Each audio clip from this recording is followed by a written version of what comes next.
नमस्कार, मैं डॉक्टर निवेदिता फिर से आपका स्वागत करती हूँ मेरे इस चैनल आयुर्वेदा आश्रम में। जैसा कि मैंने आपसे कहा था, आज मैं आपसे डायबिटिक कॉम्प्लिकेशंस के बारे में बात करूँगी। जैसे मैंने अपने पिछले वीडियो में आपसे डिस्कस किया था कि आपके sugar levels fasting blood sugar 70 से 110 के बीच में होने चाहिए, पीपी 160 से 180 के बीच में होना चाहिए और HbA1c 5.8 के नीचे रहना चाहिए।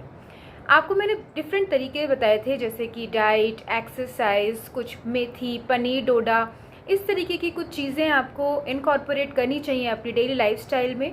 कुछ मेडिकेशंस लेने चाहिए। अगर फिर भी अनकंट्रोल्ड है शुगर आपकी ब्लड में तो इंसुलिन लेना चाहिए और आपको पूरी तरह से ये कोशिश करना चाहिए कि आपके शुगर लेवल्स इस नॉर्मल रेंज में ही रहें।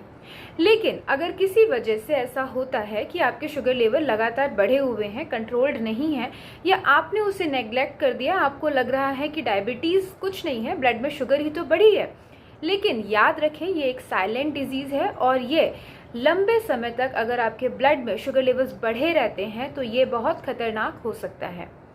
आपकी बॉडी लगातार कोशिश करती है कि ये शुगर लेवल मेंटेन रहें। ब्लड में एक्सेसिव शुगर को किडनीज फ्लश आउट करने की कोशिश करती है थ्रू यूरिन। आपके नर्व्स डैमेज होने लगते हैं अगर आपकी शुगर लेवल लगातार बढ़ी हुई है। आपके हार्ट पे, आपके बॉडी पे, आपके डिफरेंट एरियाज में फैट जमने लगता है। आपकी आंखों पे भी इसका असर आ सकता है।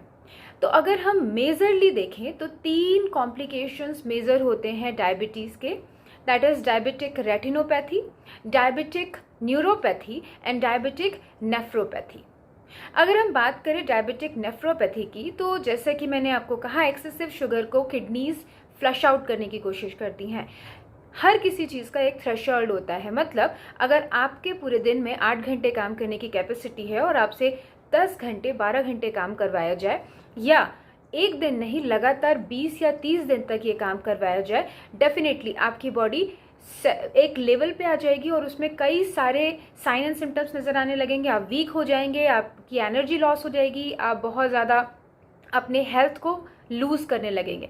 सिमिलरली किडनीज को भी जब एक्सेसिव काम करना पड़ता है तो किडनीज धीरे धीरे वीक होने लगती हैं और एक्सेसिव शुगर को निकालने के साथ साथ किडनी फेलियर की तरफ जाने लगता है और आपकी बॉडी से यूरिन से प्रोटीन लॉस होने लगता है। ये एक बहुत ही ज़्यादा खतरनाक स्टेज है। आपको ये समझ जाना चाहिए कि शुगर को आप कंट्रोल कर सकते हैं, ये आपके हाथ में है। इनफैक्ट आप इसे रिवर्स भी कर सकते हैं। हो सकता है आपकी इंसुलिन कम हो जाए, हो सकता है आपकी इंसुलिन बंद हो जाए, मेडिसिन बंद हो जाए, लेकिन अगर आपको किडनी फेलियर की तरफ आप आने लगते हैं तो ये एक इरिवर्सिबल प्रॉब्लम्स हो जाती हैं। तो आपको करना क्या है, अपने शुगर को ध्यान देना है, अदरवाइज आपकी किडनीज पे इसका बुरा प्रभाव पड़ सकता है।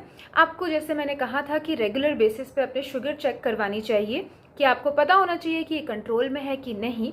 वैसे ही आपको अपने किडनी फंक्शन टेस्ट भी करवाने चाहिए। आपको ये पता होना चाहिए कि कहीं सीरम क्रिएटिनिन तो नहीं बढ़ रहा, सीरम यूरिया तो नहीं बढ़ रहा है।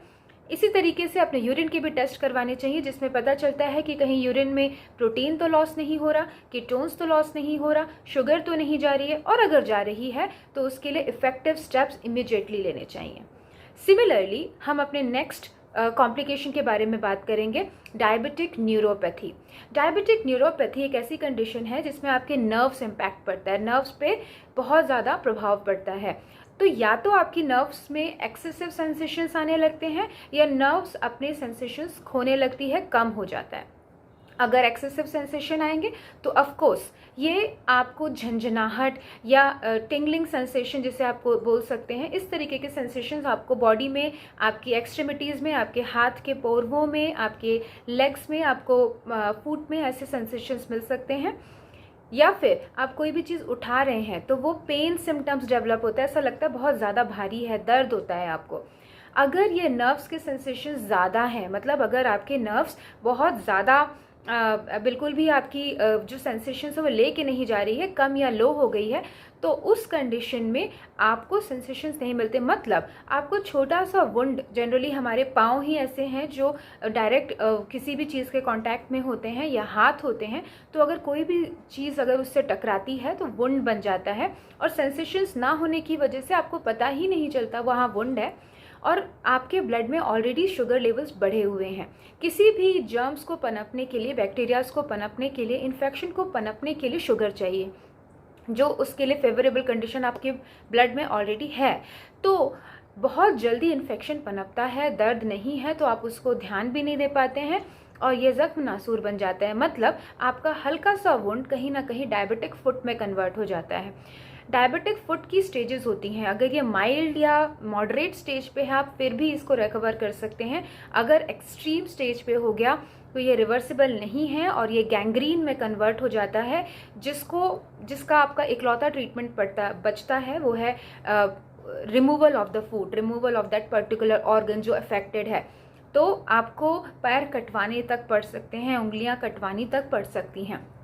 तो सिंपल सा तरीका ये है कि आप अपने शुगर लेवल को कंट्रोल रखें, जिससे अगर जख्म हो भी गया है तो वो जल्दी पनप जाए। और आप अपनी बॉडी को बहुत ध्यान से परखें, कहीं छोटा सा भी जख्म है तो उसका पूरा टेक केयर करें, एक्सपोज ना करें इन्वायरमेंट में, मतलब कि खुला जख्म ना छोड़ें, जिससे कि आपका जख्म जल्दी हील हो और कवर्ड हो जाए। जैसा कि मैंने आपको बोला, थर्ड एक और कॉम्प्लिकेशन होता है डायबिटिक रेटिनोपैथी। मतलब आपकी रेटिना जो रिस्पॉन्सिबल है आपको देखने के लिए, विजन के लिए, अगर आपकी शुगर लेवल लगातार बढ़ी रहती है तो ऑफ कोर्स इसकी वजह से आपको डायबिटिक रेटिनोपैथी हो सकती है। और ये एक ऐसी प्रॉब्लम है जो रिवर्सिबल नहीं है, धीरे धीरे आप अपनी आंखों की रोशनी खो देते हैं। तो आज मैंने आपसे 3 मोस्ट इंपॉर्टेंट कॉम्प्लिकेशंस के बारे में डिस्कस किया, बट ऐसा नहीं है कि सिर्फ यही हैं 3 कॉम्प्लिकेशंस। आपको डायबिटीज़ की वजह से कोलेस्ट्रॉल हो सकता है, ब्लड प्रेशर हो सकता है, लिवर डिजीजेस हो सकती हैं, हार्ट डिजीजेस हो सकती हैं। तो प्लीज़ अपने शुगर लेवल को कंट्रोल में रखें, रेगुलर चेक करवाएं अपने ब्लड टेस्ट को, अपनी किडनी को, और उसके अकॉर्डिंगली आप अपनी टारगेट सेट करें और उसको अचीव करने की भरपूर कोशिश करें। सो इसी के साथ मैं अपना ये वीडियो एंड करती हूँ। इसी तरीके की कुछ इंटरेस्टिंग इन्फॉर्मेटिव वीडियोस के लिए stay tuned with my channel, and मैं आपके साथ जल्दी ही प्रस्तुत होंगी न्यू वीडियोस लेके। इन केस आपको कोई डाउट है, आपको लगता है कि मुझे कुछ पूछना है, तो आप मुझे कमेंट सेक्शन में कमेंट करके पूछ सकते हैं। डेफिनेटली या तो मैं उस टॉपिक को अपने नेक्स्ट वीडियो को लूँगी उस टॉपिक पे, या फिर मैं उसका आंसर उसी कमेंट में आपको करके दूँगी। सो धन्यवाद।